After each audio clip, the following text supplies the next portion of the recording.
اس قرآن میں آسانی سے سمجھ میں آنے والے آیات تو تا قیامت مسلمانوں کے لیے، تمام انسانوں کے لیے ہدایت ہے.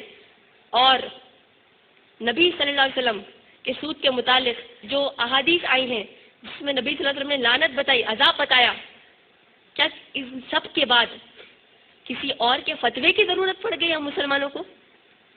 کیا آپ جانتے ہیں کیا فرمایا محمد صلی اللہ علیہ وسلم نے سود کے متعلق؟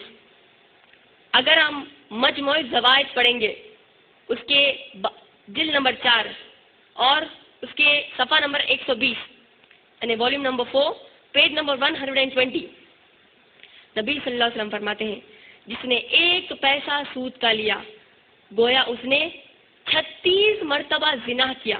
استغفر اللہ. زنا یعنی مرد اور عورت کے ناجائز سیکشل تعلقات کو کہتے ہیں. استغفر اللہ.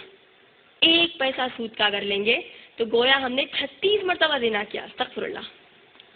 اور نبی صلی اللہ علیہ وسلم یہ بھی فرماتے ہیں بیہقی شعب الایمان میں جلد نمبر 4 حدیث نمبر 1932 میں یعنی والیوم نمبر 4 حدیث نمبر 1932 میں نبی صلی اللہ علیہ وسلم فرماتے ہیں جس نے 1 پیسہ سود کا لیا گویا اس کو اس کی سگی ماں سے زنا کرنے کا گناہ ملے گا. ذرا غور کیجئے، زنا خود ایک بدترین گناہ ہے اور اس پر نبی صلی اللہ علیہ وسلم کہہ رہے ہیں کہ 36 مرتبہ زنا 1 پیسے سود پر، اور دوسری حدیث میں تو سگی ماں سے زنا.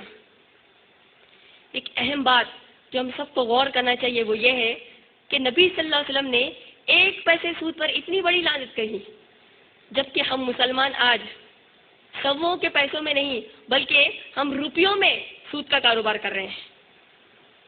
ذرا سوچئے، جب اللہ سبحانہ تعالیٰ نے قرآن مجید میں ماں باپ کی نافرمانی، جوا، شراب، زنا یا پھر جھوٹ بولنا، غیبت کرنا، ان تمام گناہوں کے لیے اللہ نے کوئی دھمکی نہیں دی جو دھمکی اللہ نے سود کے لیے دی ہے.